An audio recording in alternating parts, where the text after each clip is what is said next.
mapagpalang araw po sa atin lahat. Meron tayo ditong gagawing isang wall fan, electric fan. Yan po yung kanyang rotary switch. So tingnan natin kung anong problema nito.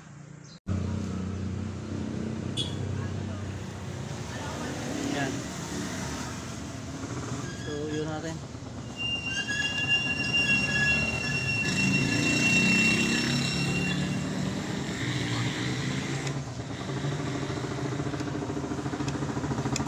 Wala, siya ay gumana, walang continuity.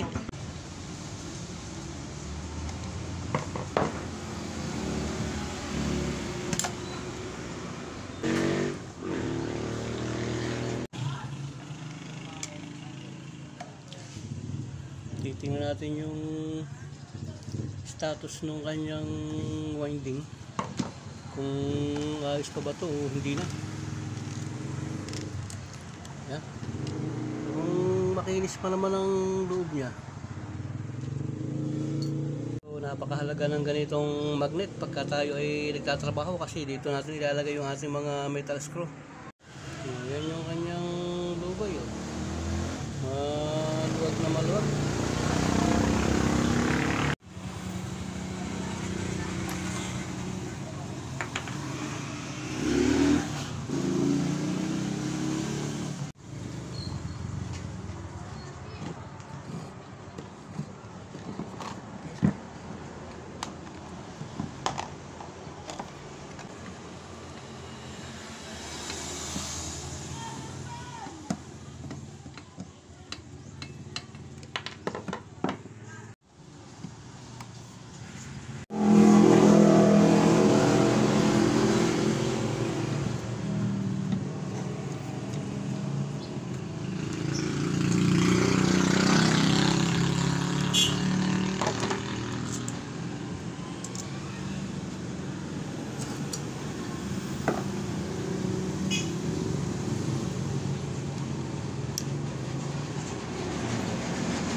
Meron siyang sunog na parte. So wala tayo nakikita. Tatanggalin natin ito. Kakalasin natin. Titingnan natin yung status ng kanyang winding.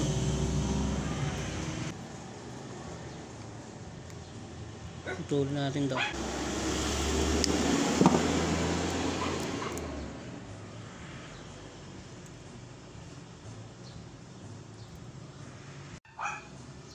Meron siyang protection device dito eh. Hanapin natin kung nasaan yun. Malamang yun ang sira nito. Yan. So yan. Yan yung kanyang protection device. Ting tatanggalin yan. So yan. Titesterin natin kung ano yung kanyang status. Shoot muna natin tong ating rod. Yan. Nakalagay lang tayo sa ohms. Ito. Oh.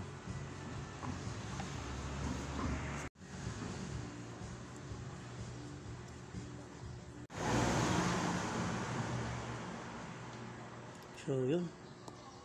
Wala siyang connection. Ayan o. Wala siyang connection. Ibig sabihin sira tong portion na to. Papalitan natin yan. Tulin natin tong isang side.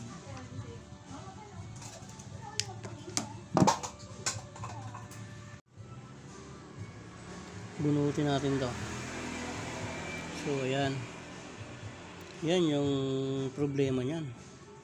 So ang gagawin natin, ititemporary muna natin, tapos kukuha natin ng continuity.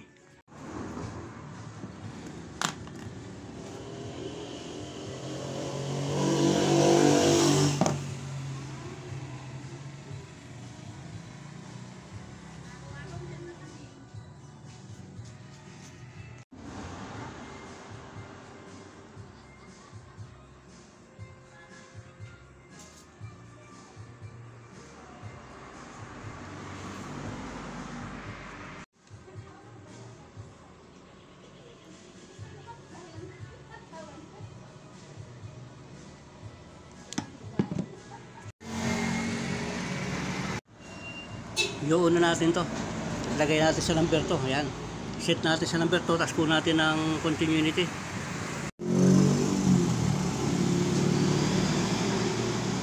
Yun, may continuity, kuha natin yan siya. So ayun, okay na, meron na siyang resistance. Ayan o. So kumpirmado tayo, ito yung sira. Yan yung kanyang protection device. Ang ginawa ko ay inirekta ko muna. Ayan, inirekta ko muna siya. Titingnan natin kung gagana siya. Ayan, sinit lang natin yan sa number 2. Ayan, number 2 siya.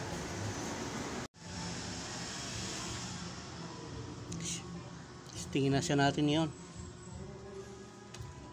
Short muna itong tester natin. So ayan, rin. So ayun, nakita natin, oh, meron na siyang resistance. Ayan, ibig sabihin, ilipat natin, oh, pipihitin ko to, oh. Oh, ayun, nag-off siya. I-rotate ulit natin, oh. 1 2 3 off. Yun, so okay na. Meron ako nakakuha rito, ito.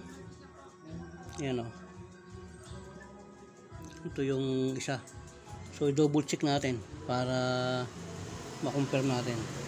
Unahin natin tong sira. So wala.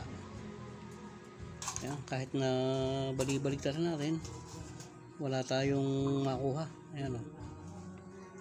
So subukan natin tong isa. Ayan.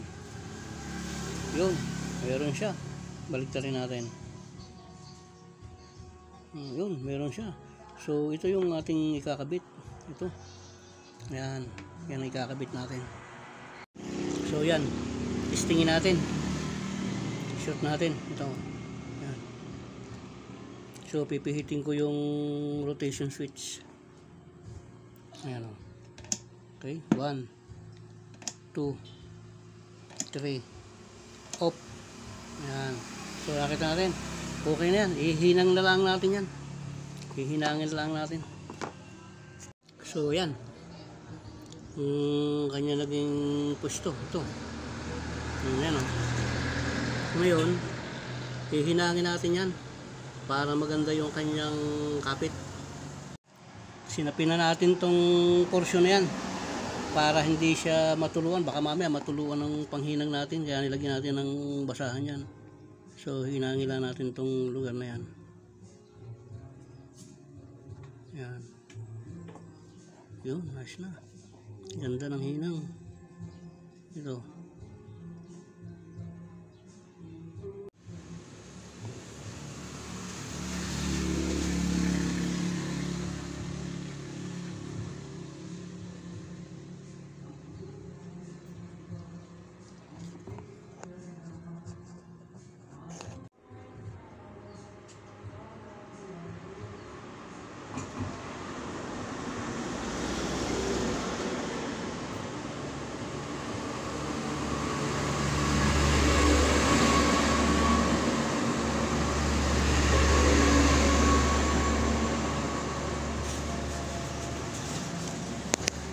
Yan. Okay na yung hinang natin. Titestiting natin kung nagkaroon ng resistance. Short natin, tester natin. Yan. Tingnan natin. Yan. Tingnan natin. 1, 2, 3, 4. Okay, off. Ulit natin. 1, 2, 3, off. So, okay na yan. I-fix na natin.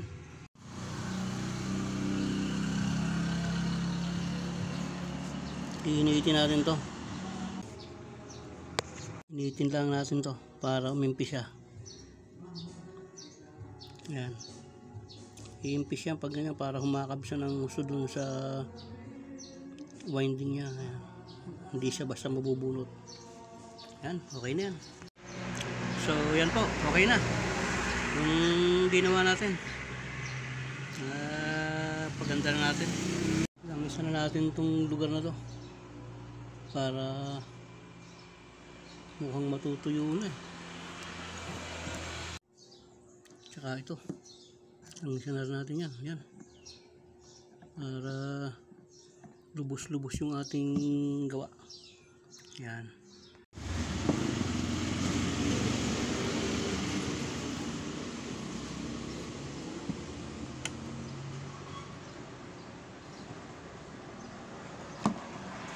So yan nga po, natapos natin asimbulin pero hindi pa natin binubuo kasi titistingin muna natin bago natin buuin para malaman natin kung may problema o wala. So i-plug natin.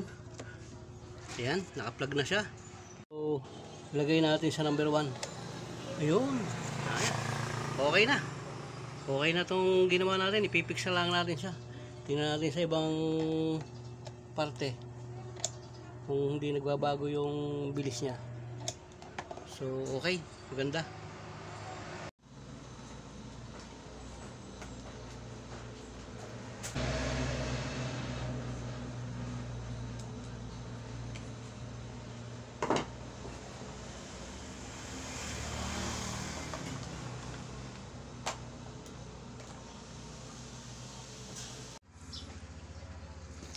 So, ayan. Bubuuin natin siya. Ilalagay natin dito sa likod.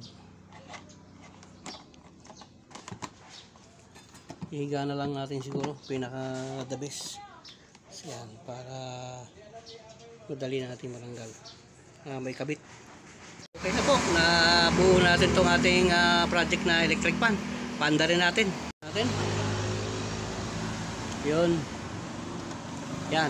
Palibasa nga po dinala dito sa atin tong electric pan na to na wala yung kanyang spare parts, ay siguro yung may-ari na lang ang magkakabit nito. So dito po natatapos yung ating project at isang mapagpalang araw po sa ating lahat.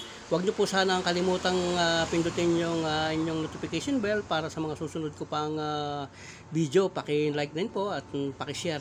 Maraming pong salamat at God bless po. Mabuhay po tayong lahat.